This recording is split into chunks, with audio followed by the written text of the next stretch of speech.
तोतली जुबान से निकला पहला शब्द, तोतली जुबान से निकला पहला शब्द उसे सारे जहां की खुशियां दे जाता है।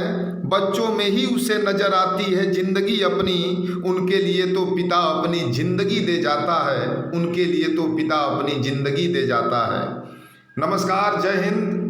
बहुत बहुत प्रणाम करता हूं आप सभी का, और साथ ही साथ आपके अपने चैनल 5 जन्य फॉर ऑल पर सभी का वंदन करता हूं, आप सभी का अभिनंदन करता हूं। जैसा कि पूर्व विदित है कि यह चैनल सामाजिक शिक्षा को साथ लेकर के समाज में एक स्वस्थ नेतृत्व, एक स्वस्थ मानसिकता एवं एक स्वस्थ जागरूकता का विकास करने के लिए बना है। और उसी क्रम में इस चैनल पर एक नियमित अंतराल पर आयोजित होने वाला यह यात्रा, जिसको साहित्यिक यात्रा, काव्य यात्रा का नाम दिया गया है। और इस यात्रा में स्क्रीन पर तो मैं आप सभी के बीच नहीं रहूँगा, लेकिन मेरी आवाज़, मेरे जज्बात के साथ ही यह कार्यक्रम संचालित और प्रसारित होगा। क्योंकि पिछले कार्यक्रम में आपने देखा था, माँ शब्द को साथ लेकर के, माँ शब्द को आधार बना करके हम सब ने इस यात्रा को पूरा किया था। और मेरा व्यक्तिगत मानना है कि बिना बाबूजी को साथ लिए, बिना पिता शब्द को साथ लिए माँ की अभिव्यक्ति नहीं हो सकती है। कहीं ना कहीं मैं स्वयं अपने आप से गद्दारी करता दिखूंगा, गद्दारी करता रहूँगा। इसीलिए मैंने आज पिता शब्द को आधार बना करके इस यात्रा की शुरुआत की है। इस कार्यक्रम में हिंदी साहित्य जगत के सशक्त हस्ताक्षर, उनकी रचनाएं, चूँकि आप जानते हैं कि मैं कोई कवि नहीं हूँ, हिंदी भाषा का एक अदना सा साहित्यकार, साहित्य प्रेमी हूँ। कविताएं सुनने का शौक़ रखता हूँ, कविताएं सुनाने का शौक़ रखता हूँ, थोड़ा बहुत लिखता हूँ। लेकिन आज ओम व्यास, कविगुरु ओम व्यास की रचना, जिसको कई बार मैंने अपनी आवाज़ दी है, और मेरे व्यक्तिगत जीवन में यह कविता मुझे प्रेरित करती है, और मुझे उम्मीद है कि यह यात्रा आपके लिए भी प्रेरणा का काम करेगी। पिता क्या है? ओम व्यास जी लिखते हैं, पिता जीवन है, संबल है, शक्ति है। पिता जीवन है, संबल है, शक्ति है। पिता सृष्टि के निर्माण की अभिव्यक्ति है। पिता उंगली पकड़े बच्चों का सहारा है। पिता कुछ खट्टा, कभी मीठा, कभी खारा है। पिता जीवन है, संबल है, शक्ति है। पिता सृष्टि के निर्माण की अभिव्यक्ति है। पिता उंगली पकड़े बच्चों का सहारा है। पिता कुछ खट्टा, कभी मीठा, कभी खारा है। पिता पालन है, पोषण है, परिवार का अनुशासन है। पिता धौंस से चलने वाला प्रेम का प्रशासन है। पिता रोटी है, कपड़ा है, मकान है।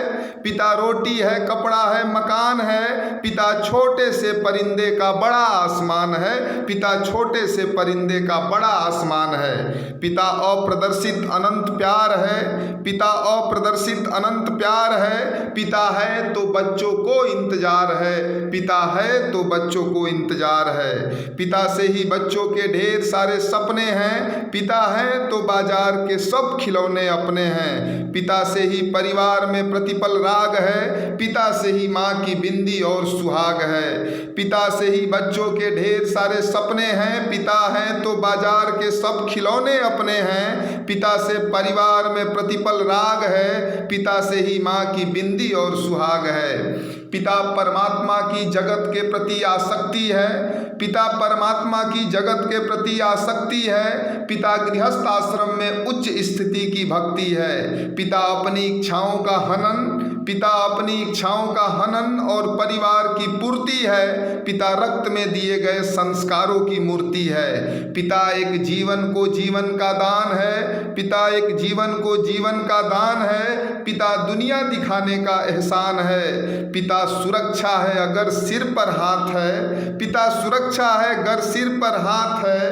पिता नहीं तो बचपन अनाथ है। पिता नहीं तो बचपन अनाथ है। मैं नहीं जानता कि आप में से कितने लोगों के माँ बाप उनके साथ हैं, स्थूल शरीर जीवित रूप में हैं, लेकिन मेरा व्यक्तिगत मानना है कि वो दुनिया के सबसे खुशनसीब लोग हैं, वो दुनिया के सबसे सौभाग्यशाली लोग हैं, वो दुनिया के सबसे अमीर लोग हैं, जिनके माँ बाप उनके साथ हैं, उनका आशीर्वाद उन्हें सदा मिलता रहता है।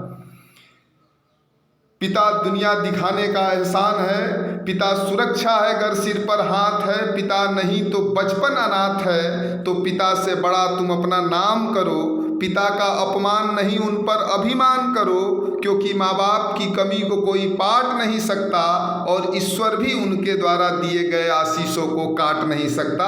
ईश्वर भी उनके आशीषों को काट नहीं सकता। विश्व में किसी भी देवता का स्थान दूजा है, माँ बाप की सेवा ही सबसे बड़ी पूजा है। विश्व में किसी भी तीर्थ की यात्राएं व्यर्थ हैं यदि बेटे के होते माँ बाप असमर्थ हैं, यदि बेटे के होते माँ बाप असमर्थ हैं। वो खुशनसीब हैं, वो खुशनसीब हैं माँ बाप जिनके साथ होते हैं, क्योंकि माँ बाप के आशीषों के हजारों हाथ होते हैं, क्योंकि माँ बाप के आशीषों के हजारों हाथ होते हैं। बहुत बहुत धन्यवाद, बहुत बहुत आभार। जल्द ही मैं एक नए रचना के साथ, एक नए रचनाकार के साथ पांचजन्य फॉर ऑल चैनल पर काव्य यात्रा के इस साहित्यिक पड़ाव में मैं अपनी तीसरी यात्रा लेकर के आप सभी के समक्ष प्रस्तुत रहूँगा। बहुत बहुत आभार।